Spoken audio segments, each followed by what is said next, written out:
in the near future. I'm David Ingles with your Global Outlook for Wednesday, September 26. In this daily segment, we'll be taking a look at strategic investment ideas and, of course, expanding it with Bloomberg's latest analysis. Today, as Rich did point out, we'll take a look at an economy that has really been, for many years overlooked by a lot of global investors. The Philippines, it's been one of the most promising economic stories in Asia this year. We'll examine the different positive dynamics at work here and where, of course, most importantly, you could make money. Now, economic growth has been very encouraging in 2012. It has been one of the best performing economies in Asia so far. In fact, in the first quarter, 6.3%, second only to China. We both have, of course, exports and consumption both proving very resilient amidst all of these economic headwinds. Q2, close to 6% growth.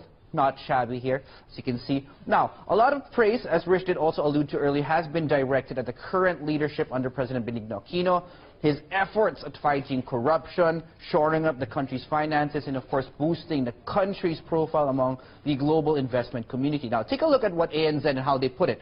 What Aquino has done, quote unquote, so far has been appreciated by the market, and people are aware that it's much cleaner politics in the Philippines this time around. Let's take a look at the currency and the bond markets now, sort of the other asset classes, what analysts are saying, and where, of course, you could make your money.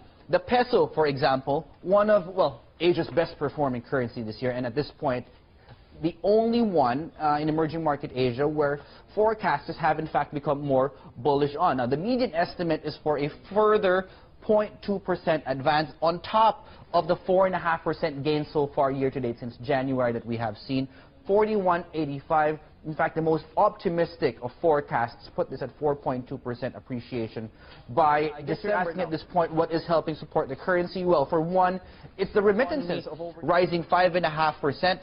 Into July, close to $12 billion so far. The central bank, Bangko Sentral ng Pilipinas, expects this to top $21 billion by year end. In fact, in BNP Paribas' view, they do expect the peso to outperform. Near-term outlook is solid, reflecting the solid balance of payment surplus and, of course, the demand for Philippine assets. Now, directly related, of course, to the move up the rating scale for any country is the bond market. The Philippine fixed income market has returned over 12% so far this year. That's the second best performing fixed income market. That is according to HSBC. Pictet Asset Management favors Philippine sovereign bonds over another of Southeast Asia's promising economies, Indonesia.